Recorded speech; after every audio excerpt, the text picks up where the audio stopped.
तर जसं की आपण लास्ट लेक्चर बघितलं, लॉजिक मध्ये आपण बरंच पुढे निघालोय. तर लॉजिक मध्ये तुम्ही चेक केलं असेल, आतापर्यंत आपण सेंटेन्सचे टाईप बघितले, जेव्हा क्वेश्चन नंबर 1 सॉल्व्ह केला आपण. त्याच्यानंतर आपण पुढे गेलो लास्ट लेक्चर मध्ये. बघा चेक करा तुम्ही, लास्ट लेक्चरला आपण सिंपल सेंटेन्स चे जे नेगेशन आहे ते नेगेशन काढले, म्हणजे नॉट वापरला. त्याच्यानंतर बघा चेक करा तुम्ही, सिंपल सेंटेन्सचे नेगेशन काढल्यानंतर आपण ट्रूथ टेबल काही लॉजिकल कनेक्टिव्हचे काढले. जसे की नॉटचे आपण ट्रूथ टेबल काढलंय, अँड आणि ऑर. बघा सेम या पॅटर्न मध्ये आपण लिहिलेलं होतं काल. असा आपला पॅटर्न होता, हे आपला पीवे होता. या पीवे नंतर हे अल्टरनेटिव्ह वर्ड्स म्हणून आपण एक पॅटर्न लिहिलेला. तसं ट्रूथ टेबल आपण प्रत्येकाचा काढला. ठीक आहे, तर आता लक्ष द्यायचं व्यवस्थित. आज आपण नवीन कनेक्टिव्ह स्टार्ट करतोय. 3 कनेक्टिव्ह करतोय, नॉट, ऑर, अँड. तर मी आता पुढे जातो. थर्ड कनेक्टिव्ह आणि very important connective, if then. काय म्हणायचं? If then. ह्याला साइन असं आहे आणि ह्याला आपण इम्प्लाइज म्हणतो आणि सगळेच इम्प्लाइजच म्हणतात त्याला. तुम्हाला वाटेल आपण ह्याला नाव मी दिलंय का काय? नाही. तर मी ही जी 2 नाव आहेत ती मी दिले. Cup cap implies already text book मधलंच नाव आहे, ह्याला आपण इम्प्लाइज म्हणतो. ह्याचे जे अल्टरनेटिव्ह वर्ड आहेत ते मी लिहितो. अल्टरनेटिव्ह वर्ड्स आहेत नेसेसरी, नेक्स्ट आहे सफिशियंट, त्याचबरोबर ओनली इफ. असे जे वर्ड्स आहेत ते कोणासाठी वर्ड्स आहेत? तर इफ देन साठी वर्ड्स आहेत. Truth table truth table of if then. तर आता तुमच्या लक्षात आहे, आपण लास्ट लेक्चरलाच मी तुम्हाला सांगितलं की ट्रूथ टेबल साठी कसं आपण यूज करायचा. तर कुठल्या गोष्टीचा यूज करायचा? तर 100% आपण पी वेचा यूज करायचा. काल मी असाच पी वे लिहिलेला, बरोबर. तर आता मी पुन्हा एकदा तुम्हाला आठवण करून देतो ह्याचा वेचा यूज कसा करायचा. कप असेल तर 2 एफ असेल तर आन्सर एफ. कॅप असेल तर 2 टी असेल तर आन्सर टी. सेम इम्प्लाइज जर असेल तर टी आणि एफ, म्हणजेच पहिला टी आणि दुसरा एफ असेल तर आन्सर एफ. समजतंय का मी काय बोलतोय? पहिला टी दुसरा एफ असेल तर आन्सर एफ. डबल इम्प्लाइज मध्ये 2 टी असेल तर आन्सर टी, तसंच 2 एफ असेल तर आन्सर टी. मला वाटतं तुम्हाला क्लिअर झालं असेल मी काय सांगतोय. तर आता मी इथे तेच करणार आहे. आता मला काय काढायचं? इफ देनचं काढायचंय, म्हणून मी इथे लिहितो पी इम्प्लाइज क्यू. आउटपुट येणार माझा. इनपुट मध्ये दरवेळेस फिक्स आहे. काय इनपुट आहे माझा? 2 T 2 F. T F. Implies म्हणजे काय? चेक करा. पहिला टी दुसरा एफ पाहिजे, म्हणजेच काय? बघा मी इथे वाचून दाखवतो. पी चा टी पाहिजे, क्यू चा एफ पाहिजे. पी चा टी पाहिजे, क्यू चा एफ पाहिजे. असं जर असेल तर आन्सर तुमचं काय ना? एफ येणार. तर आता बघा बोर्डवर लक्ष द्यायचं. पी चा टी क्यू चा एफ आहे का? नाही. पी चा टी क्यू चा एफ आहे का? आहे. मग टी एफ ह्याचा आन्सर काय ना? एफ. समजते का मी काय करतोय? काही शंका आहे का याच्यामध्ये? बघा लक्षात घ्या, मी जे मेथड आहे त्या मेथडने चाललोय. पी चा टी नाही. तुम्हाला आता इथे वाटेल सर इथे टी आहे इथे एफ आहे, तुमची ही शंका आली असणार. इथे टी आहे इथे एफ आहे, मग टी एफ एफ एफ लिहून टाका की. असं नाही होत. पहिला आपला पी आहे, मग पी चंच पहिला बघायचं. पी टी आहे का आणि क्यू एफ आहे का? असं नाहीये. मग ही पण जागा ब्लँक सोडतो मी. पी चा टी क्यू चा एफ आहे का? नाहीये. मग बाकीच्या जागा काय केल्या मी? ब्लँक सोडल्या. मग जसं आपण लास्ट लेक्चरला केलेलं सेम, ज्या ब्लँक सोडलेल्या जागा आहेत तिथं एफ च्या जागी काय लिहायचं? आता एफ च्या अपोजिट टी टी टी. बघा मला वाटतं तुम्हाला हे क्लिअर झालं असेल. थोडस मी आता याचं स्पीड वाढवतो जेणेकरून तुम्हाला ट्रूथ टेबल आता लक्षात आले की नक्की सॉल्व्ह कसं करायचं. ठीक आहे, तर आता हे सगळं झालं. आपण इफ देनचं लिहिलं. ह्याचा फास्ट एक स्क्रीनशॉट मारून घ्या. फास्ट.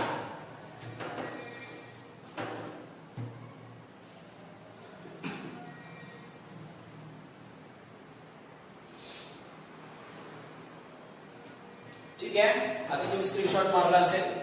हे झालं आपलं fourth logical connective. Sorry third, sorry हे फोर्थ आहे. मी इथे नोट करायचं राहिलो. हे फोर्थ आहे आपलं. फोर्थ पहिला पुन्हा एकदा स्क्रीनशॉट काढून घ्या. फोर्थ नंबरचा आहे. फास्ट.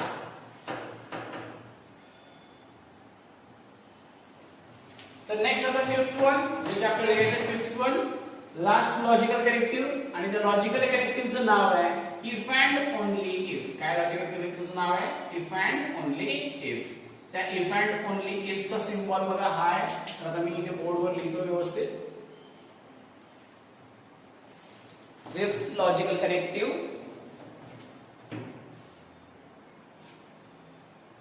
काय नाव आहे रे? If and only if. ह्याचा सिम्बॉल असा आहे डबल एरो. ह्यालाच आपण म्हणतो डबल, बघा काय दिलं आपण, डबल इम्प्लाइज. डबल एरो काढलं म्हणजे काय? डबल इम्प्लाइज आहे. ह्याचे अल्टरनेटिव्ह वर्ड्स काय काय आहेत बघा. त्याचा एक महत्वाचा अल्टरनेटिव्ह वर्ड आहे नेसेसरी अँड सफिशियंट कंडिशन. समजा गडबडीत आपला एखादा वर्ड, अल्टरनेटिव्ह वर्ड लिहायचा राहिला, तर क्वेश्चन सॉल्व्ह करताना आपण तो वर्ड तिथे ऍड करूया नंतर. समजा राहिला एखाद दुसरा, तर राहणार नाही शक्यतो, पण राहिला एखाद दुसरा तर आपण तो नंतर ऍड करू. Next, truth table of. आता तुम्हाला प्रश्न पडला असेल हा वेगळा वेगळा शब्द आहे का? नाही, हा एकच शब्द आहे. नेसेसरी अँड सफिशियंट कंडिशन हा पूर्ण एकच शब्द आहे, लक्षात घ्या. Next, truth table of if and only if. आता याचा आपल्याला ट्रूथ टेबल काढायचं आहे. आता थोडंसं मी तुमच्याकडून गायडन्स घेणार आहे. हे साइन मी काढलं बरोबर. पी मध्ये सेम पॅटर्न. काय पी मधला सेम पॅटर्न ठरलेला आहे आपला. पी मध्ये 2 टी 2 एफ. क्यू मध्ये काय रे? T F. आता डबल इम्प्लाइज आहे, मग डबल इम्प्लाइज चेक करा तुम्ही. 2 टी असेल तर आन्सर टी, 2 एफ असेल तर आन्सर टी. समजते का? 2 T answer T, 2 F answer T. तर आता चेक करायचं आणि आपण लिहायचं. लक्ष द्यायचं व्यवस्थित. 2 टी आन्सर टी. समजतंय ना? बघा मी एकदम स्लो चाललोय. तुम्हाला काही समजलं नसेल तर तुम्ही कमेंट बॉक्स मध्ये विचारा. मी पुन्हा एकदा सांगेन तुम्हाला, काही अडचण नाही त्याची आपल्याला. 2 टी आन्सर टी, 2 टी नाहीये, 2 एफ नाहीये. मी चेक काय करणार? 2 टी आहेत का, 2 एफ आहेत का? 2 टी असेल तरी आन्सर मी टीच लिहिणार आहे, 2 एफ असेल तरी टी लिहिणार आहे. 2 टी किंवा 2 एफ आहेत का? नाहीये. 2 टी किंवा 2 एफ आहेत का? नाहीये. 2 टी किंवा 2 एफ आहेत का? येस सर, इथे 2 एफ आहेत. म्हणजे याचा आन्सर काय येणार आहे? टी. समजते मी काय सांगते? मग या सगळ्याचं जे राहिलेले आहे ते काय लिहिणार? टीच्या अपोजिट म्हणजेच एफ. मग हा झाला आपला truth table of if and only if. मला वाटतं हे सगळ्यांनी क्लिअर झालं असेल. हे सगळ्यात आपलं लास्ट लॉजिकल करेक्टिव्ह होतं आणि ह्याच्यावरतीच मी एकत्र करून, जसं की आपण 5 करेक्टिव्ह शिकलो, त्याचं नॉटचं जे करेक्टिव्ह आहे, नॉट करेक्टिव्ह मध्ये ट्रूथ टेबल एकदम सोपं आहे. टीचं एफ लिहायचं, एफचं टी लिहायचं, त्यामुळे त्याचं काय अवघड नाही. पण बाकीचे जे कनेक्टिव्ह आहेत कुठले कुठले? And, or, if then, if and only if, हे 4 कनेक्टिव्हचं ट्रूथ टेबल खूप महत्वाचं. आणि हे 4चं ट्रूथ टेबल एकत्र मी आता नेक्स्ट ह्याच्यात करतो. तुम्ही फक्त याचा स्क्रीनशॉट मारून घ्या.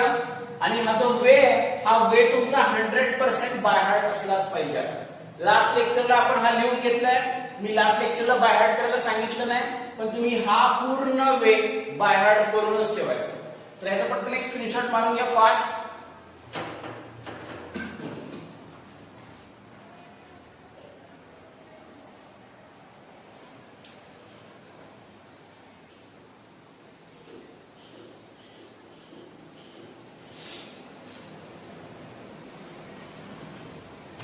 तर मला वाटतं तुमचा स्क्रीनशॉट मारून झाला असेल. तर आता मी जसं लास्ट आता मी 1-2 सेकंदापूर्वी बघा बोललो तुम्हाला की मी सगळ्याचा एकत्र ट्रूथ टेबल काढतो. तर मी आता काढून दाखवतो.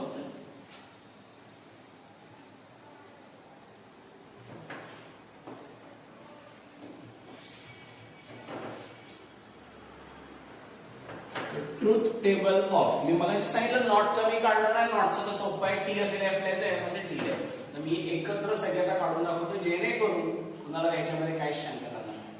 Truth table of or, and, if then, last, if and only if. ठीक आहे, सगळ्याचा मी एकत्र काढून दाखवतो. तर सेम पॅटर्न आहे आपला पी आणि क्यू, ठरलेला आहे आपला पी आणि क्यू. पी मध्ये काय 2T, क्यू मध्ये काय 2F. सेम पी मध्ये 2T 2F, क्यू मध्ये काय येणार आहे TF TF. ट्रूथ टेबल आपल्याला 1 2 3 4 4 याचा काढायचं म्हणजे 4 आउटपुट असणार आहे. ऑर चं साइन काय असतं कप. समजते का मी काय सांगतो? ऑर चं साइन काय माझं कप. तुमच्यासाठी पाहिजे मी इथे साइडला लिहितो. हा आपला काय आहे ऑर आहे, हा आपला काय आहे अँड आहे, हा आपला काय आहे इफ देन आहे. ठीक आहे, आणि हा काय आहे आपला इफ अँड ओनली इफ आहे. ठीक आहे, म्हणजे तुमच्या लक्षात राहील आपण काय करू. चला मी पी कप क्यू लिहिलं, पी कप क्यू लिहिलं म्हणजे काय लिहिलं मी पी ऑर क्यू लिहिलं. नेक्स्ट अँड साठी काय आहे P cap Q. Next if then P implies Q, if and only if P double implies Q. तर मी एक टेबल ड्रॉ करून घेतो फास्ट.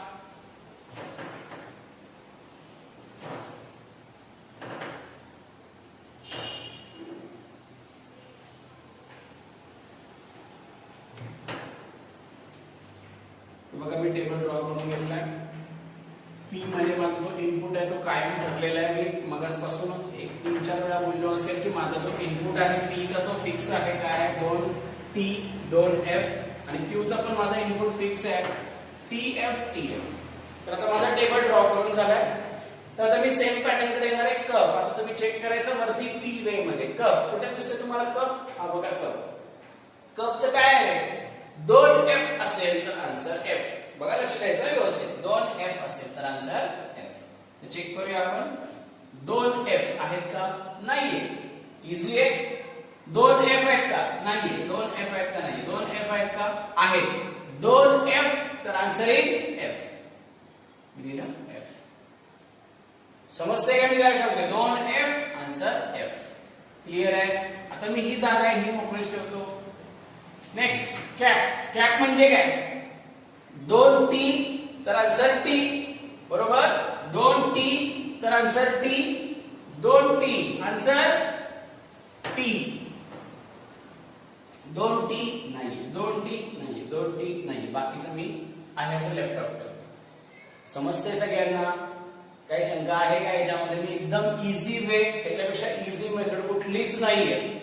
Next implies. इम्प्लाइज म्हणजेच काय पहिला T आणि सेकंड F असेल तर आन्सर F. पहिला T बघायचा P चा आणि Q चा F बघायचा. चला बघूया. पहिला T आहे दुसरा F आहे का नाहीये. पहिला T आहे आणि दुसरा F पण आहे. पहिला T आणि दुसरा F तर आन्सर F. पहिला T दुसरा F आन्सर F. समजते का मला काय सांगायचं. मी बाकीचे जागे सगळे ब्लँक ठेवतोय. का ब्लँक ठेवतोय तर मी ते पटापट लिहू शकणार आहे नंतर. पहिला T दुसरा F आन्सर इज F. पहिला T आहे का पहिला T आहे का नाहीये म्हणजे माझं इम्प्लाइज झालं एवढंच येणार आहे. Next double implies. Double implies बघा 2T answer T 2F answer T म्हणजे 2T बघायचे आन्सर T लिहायचं किंवा 2F बघायचे आन्सर T लिहायचं. मग चेक करूया 2T याचा आन्सर T. 2F याचं पण आन्सर T. मध्ये 2T किंवा 2F नाहीच आहे. मग आता मी बाकीचे आन्सर कसे लिहिते लक्षात घ्या. ज्यांना मगासपासून मी जे सोडवतोय जर लक्षात आलं नसेल तर आता इथे क्लिअर होऊन जाईल मी बाकीचे नक्की आन्सर कसे लिहितोय. तर इथं F आहे ना त्याच्या अपोजिट लिहायचं. F च्या अपोजिट काय T T T झालं. समजतंय का मी काय सांगतोय. नेक्स्ट इथे T आहे. T च्या अपोजिट काय F F F F. आता तुम्हाला सगळ्यांना क्लिअर झालं असेल इथे काय लिहिणार आहे. इथे F आहे. F च्या अपोजिट काय आहे पोरांनो T T T. समजते. नेक्स्ट तसं इथे T आहे. T च्या अपोजिट काय येणार आहे F. हा जो ट्रूथ टेबल आहे हा ट्रूथ टेबल जर तुम्हाला समजला असेल ना तर कुठलाही क्वेश्चन असतो कुठलाही म्हणलं मी कुठलाही लॉजिक मधला क्वेश्चन असू दे ज्याच्यामध्ये आपल्याला ट्रूथ व्हॅल्यू काढावी लागली तर आपण या वेचा यूज करून कुठलीही ट्रूथ व्हॅल्यू आपण काढू शकतो. समजते का मला काय सांगायचं. ही गोष्ट लक्षात घ्या, एकदम इझी आहे, काय अवघड नाही याच्यामध्ये, एकदम इझी आहे, फक्त व्यवस्थित समजून घ्यायची. तर आता याचा पटकन स्क्रीनशॉट काढून घ्या, म्हणजे आपण नेक्स्ट पॉइंट याचा आपण घेऊया आणि क्वेश्चन सॉल्व्ह करूया. फास्ट लवकर स्क्रीनशॉट काढायचा याचा.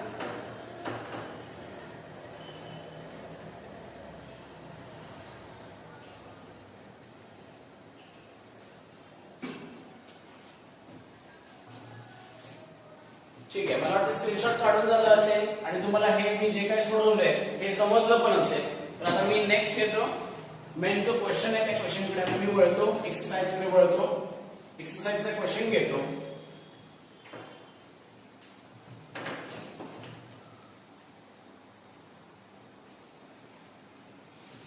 तर आता बघा, बारकाईने लक्ष द्यायचं, व्यवस्थित बारकाईने लक्ष द्या. आपल्याला दोन क्वेश्चन आहेत, दोन्ही क्वेश्चनचं डिक्टेशन आत्ताच करून दाखवतो. सगळ्यात पहिले मी क्वेश्चन नंबर 2 चं डिक्टेशन करतो, नंतर क्वेश्चन नंबर 3 चं आपण नेक्स्ट लेक्चर मध्ये मे बी डिक्टेशन करूया.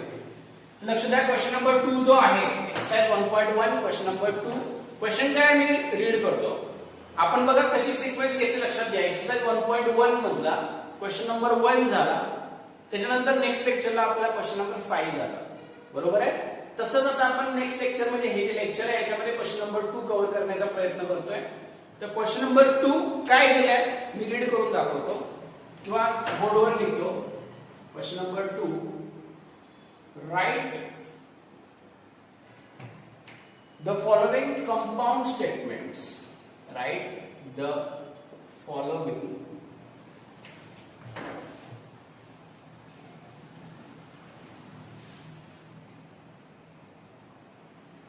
Compound statements symbolically. याच्या खाली देतो.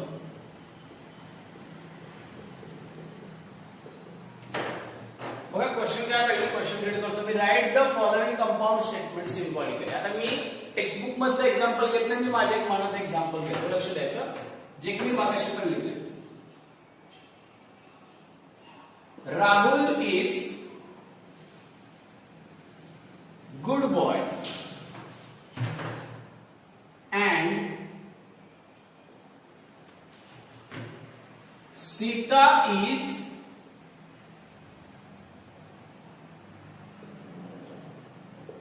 good girl. Rahul is good boy and Sita is good girl. आता तुम्ही चेक करा, हे कंपाऊंड सेंटेन्स आहे, हे तर मी ओळखलंच. का ओळखलं? कारण की कनेक्टिव्ह आलं, बरोबर. तर आता इथे माझा कनेक्टिव्ह काय, थोडासा मी बॉक्स करतो त्याला, अँड. आपल्याला प्रश्न काय दिलाय लक्षात घ्या. प्रश्न आपल्याला दिलाय right the following compound statements symbolically, म्हणजे दिलेलं कंपाउंड स्टेटमेंट सिम्बॉलिकली लिहा. तर आपण काय करायचं, ह्याचा आन्सर कसं लिहायचं लक्षात घ्या. लेट पी सेंटेन्स, एक पी सेंटेन्स लिहायचं. पी सेंटेन्स काय लिहायचं, तर जे पी सेंटेन्स किंवा जे आपण क्यू सेंटेन्स लिहिणार त्या दोन्ही सेंटेन्स मध्ये कनेक्टिव्ह लिहायचा नाही. राहील लक्षात. तर मी लिहितो P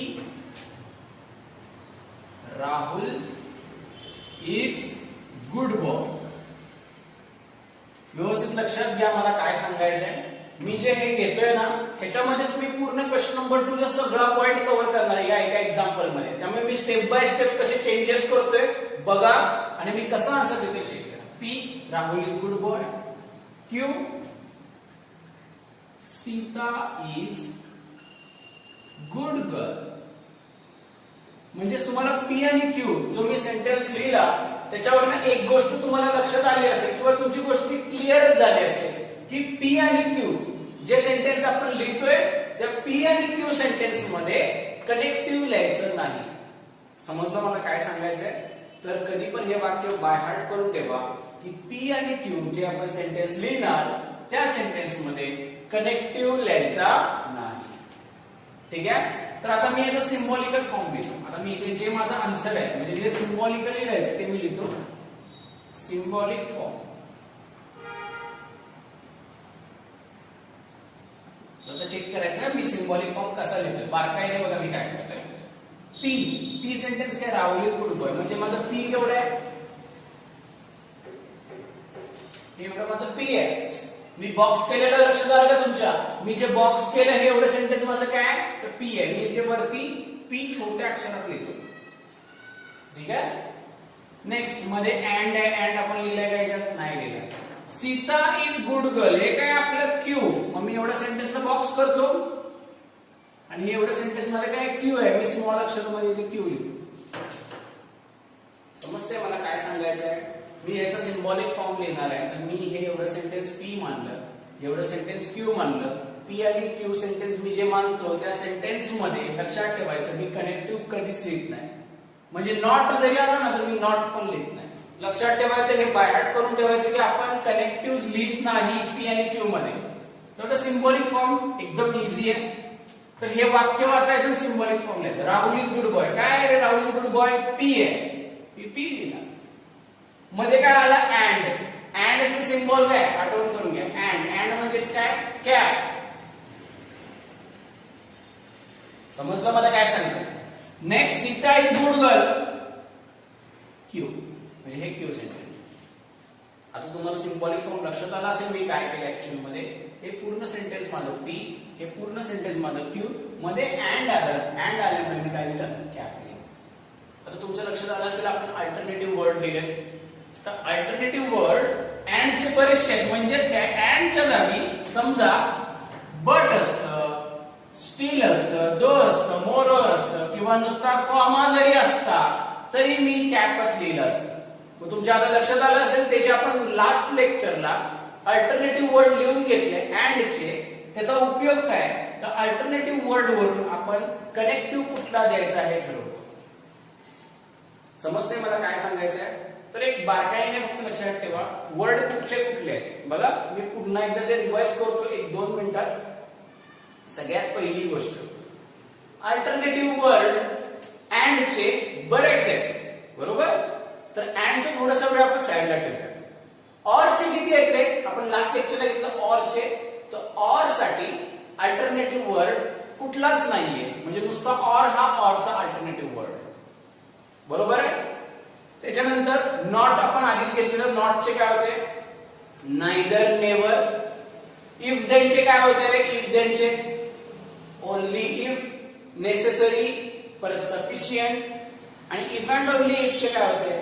necessary and sufficient condition. तर एकच वाक्य मी सांगतो, वाक्य फिट करून ठेवा डोक्यात. वाक्य असं आहे, जेव्हा ऑर येईल, बघा मी काय म्हणतो, जेव्हा ऑर येईल तेव्हा कप साईन द्यायचं. बघा मी पुन्हा एकदा रिपीट करतो, व्यवस्थित बारकाईने ऐका. जेव्हा ऑर येईल तेव्हा सिम्बॉलिक फॉर्म मध्ये कपचं साईन द्यायचं.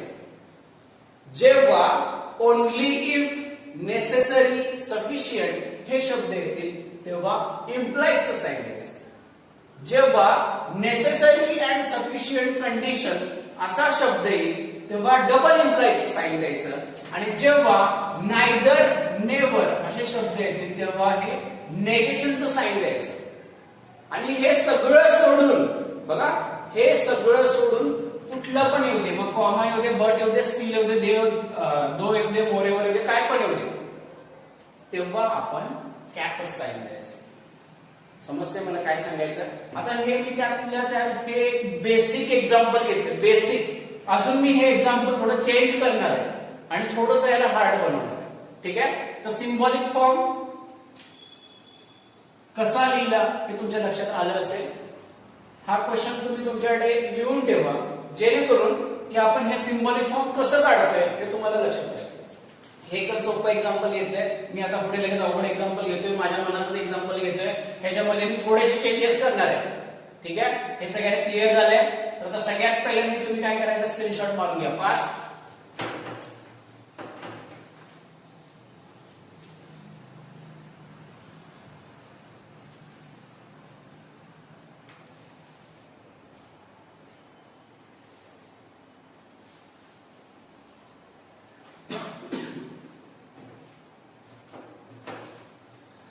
ठीक आहे, मला वाटतं स्क्रीनशॉट मारून झालं असेल. आता मी क्वेश्चन मध्ये चेंजेस करणार आहे. मी आधीच सांगितलं हे आताच्या लेक्चर मध्ये मी हे तुम्हाला समजावून सांगतो की सिम्बॉलिक फॉर्म कसा करायचा. नेक्स्ट लेक्चर मध्ये आपण ह्याचे टेक्स्टबुक मधले क्वेश्चन सॉल्व्ह करणार आहे. म्हणून हे लेक्चर खूप इम्पॉर्टंट आहे. हे लेक्चर जर नाही समजलं तर नेक्स्ट लेक्चर अजिबात समजणार नाही, मी आताच सांगतो. त्याच्यामुळे बारकाईने लक्ष द्या. हे मी कसं केलं, आता हे कसं केलं तुमच्या लक्षात आलं. तर आता मी सेंटेन्स आहे ना थोडंसं चेंज करतो. बघा बारकाईने लक्ष द्या. मी इथे लिहितो Rahul is not good boy. ठीक है, Rahul is not good boy और सीता इज गुड गर्ल. हे आहे असं. बघा मी चेंज काय केलाय, चेंज जो केलाय तो व्यवस्थित बारकाईने लक्ष द्या, समजून घ्या. ठीक आहे. आता बघा मी मगाशी सांगितलं कुठलाही क्वेश्चन असू दे. आता माझा क्वेश्चन चेंज झाला. मी क्वेश्चन नंबर 5 इथे 2 टाकतो. कुठलाही क्वेश्चन असू दे, कुठलाही, आपल्याला त्याचं काम काय करायचं, सिंबॉलिक फॉर्म लिहायचा असेल तर पी आणि क्यू सेंटेन्स लिहायचं. बरोबर. पी आणि क्यू सेंटेन्स कसं लिहायचं आठवा. सर काय बोललेले आठवा, मगाशीच बोलले. काय बोलले, पी आणि क्यू सेंटेन्स लिहिताना कुठलाही कनेक्टिव्ह लिहायचा नाही. तर याचे 2 कनेक्टिव्ह आहेत. कुठला आहे, नॉट आहे, और आहे. मग आता मी पी सेंटेन्स काय लिहिणार, तर पी सेंटेन्स माझं ऍज इट इज येणार आहे, राहुल इज गुड बॉय. समजते मी काय सांगतोय नक्की. क्यू सेंटेन्स काय आहे, सीता इज गुड गर्ल. बरोबर. म्हणजे पी आणि क्यू सेंटेन्स मध्ये बघा मी नॉट नाही लिहिला, ऑर पण नाही लिहिला, म्हणजे माझा आन्सर आहे असं आलं. समजलंय का सगळ्यांना, काय शंका आहे का याच्यामध्ये. तर आता चेक करा मी याचा सिंबॉलिक फॉर्म कसा लिहितो. बारकाईने बघायचा, बारकाईने बघायचं. मी हा प्रश्न वाचतो, Rahul is not good boy.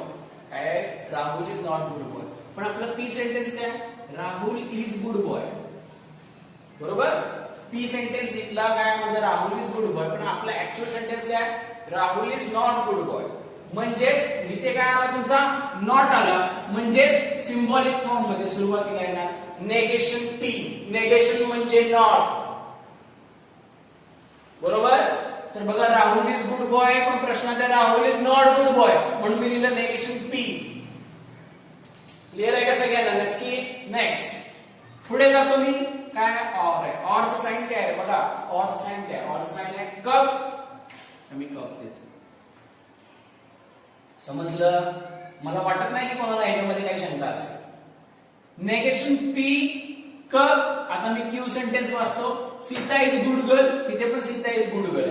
समजा चुकून मी इथे लिहिलं असतं Sita is not good girl, तर मी इथे काय लिहिलं असतं, नेगेशन ऑफ क्यू. समजते. पण तिथे सीता इज गुड गर्ल, इथे पण सेम आहे. मग क्यू आहे सगळ्यांना नेगेशन पी कप क्यू. मला वाटतं सगळ्यांना क्लिअर झालं असेल काय केलं, सगळ्यांना.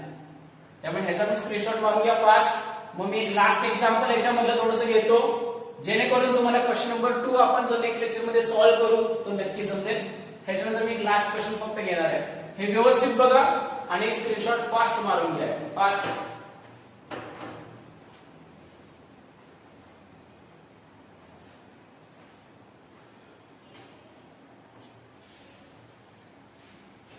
ठीक आहे. तर आता मला वाटतं तुम्ही स्क्रीनशॉट मारला असेल.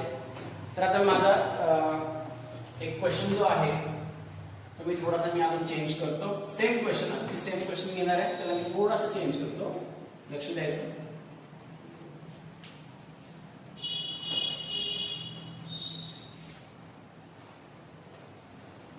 Rahul neither good boy nor Sita is good girl. बघा आता मी काय केलंय, Rahul neither good boy nor Sita is good girl. म्हणजेच काय, राहुल पण गुड बॉय नाहीये, सीता पण गुड गर्ल नाहीये. तर आपल्याला एक गोष्ट समजली पाहिजे. बघा बारकाईने लक्ष द्यायचं. इथे कनेक्टिव्ह कुठला आहे, तर नायदर नॉर आहे, ऑर नाहीये, नायदर नॉर आहे. मग माझं पी सेंटेन्स मध्ये मी कनेक्टिव्ह लिहितो का नाही लिहितो. मग पी सेंटेन्स मध्ये काय ना, राहुल इज गुड बॉय. बरोबर आहे. पी सेंटेन्स मी काय लिहिणार, Rahul is good boy. Me connective लिहिणार नाही. नेक्स्ट क्यू सेंटेन्स पण माझा आहेच आहे ना, सीता इज गुड गर्ल. मग माझा सिंबॉलिक फॉर्म जो येणार आहे तो व्यवस्थित लक्ष द्या. सिंबॉलिक फॉर्म मी कसा लिहितो बघा. राहुल इज गुड बॉय, इथे काय लिहिलंय, Rahul is neither good boy, म्हणजे नॉट लावलाय. नायदर हा कोणाचा अल्टरनेटिव्ह वर्ड आहे, नॉटचा आहे. त्याच्यामुळे माझा सिंबॉलिक फॉर्म येणार नेगेशन पी. बघा पुढे जातो मी, इथे नॉर आले, नॉर. ऑर नाही आलेलं, काय आलंय, नॉर आलंय. मग मी मगाशीच सांगितलं ऑर नसेल आणि आपण जे बाय हार्ट केलेले वर्ड आहेत जसं की necessary, sufficient, only if, necessary, sufficient, condition, त्यातला कुठला शब्द इथे आलाय का नाही आला, व त्यातला कुठला शब्द जर आला नसेल तर 100% कॅपच द्यायचा. कॅप म्हणजे अँड लिहायचा. हे मी मगाशी पण सांगितलं, पुन्हा एकदा सांगतो. आपण जे बाय हार्ट केलेले वर्ड आहेत ते सोडून कुठलाही वर्ड आला तर काय द्यायचा, कॅप द्यायचा. मग negation P cap. Nor Sita is good girl, म्हणजे सीता पण गुड गर्ल नाहीये, पण आपलं क्यू सेंटेन्स काय, सीता इज गुड गर्ल. आपण नॉर म्हणतो म्हणजे नाहीये, म्हणजे काय ना, नेगेशन ऑफ क्यू. समजतंय? तर मी एक क्वेश्चन तुम्हाला होमवर्क साठी इथेच देतोय, फक्त तुम्ही एकदा बघून घ्या आणि याचा पण फास्ट एक स्क्रीनशॉट मारा लवकर, फास्ट.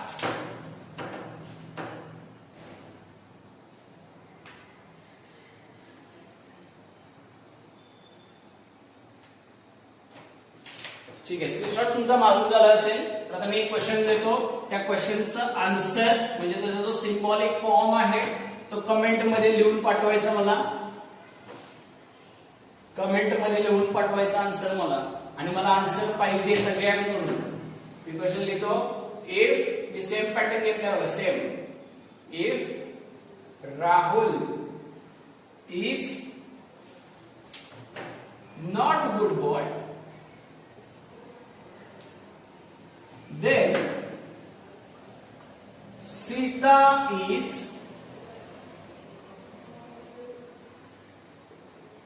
good girl. बघा मी सेंटेन्स काय लिहिलंय, if Rahul is not good boy then Sita is good girl. तर हे पण सेंटेन्स आहे ना, कसं येणार, तर पी आणि क्यू आहे असंच येणार आहे. ठीक आहे, तुम्ही आता जेवढे क्वेश्चन, आपण 4 क्वेश्चन, हा 4था क्वेश्चन आहे, 4ही क्वेश्चन मध्ये पी क्यू आहे असं आलं. का आलं, तर त्याचं रिझन एकच आहे की पी क्यू सेंटेन्स मध्ये आपण कनेक्टिव्ह लिहित नाही. मग पी क्यू सेंटेन्स हेच येणार, याचा सिम्बॉलिक फॉर्म काय येणार, तो कमेंट मध्ये लिहायचं.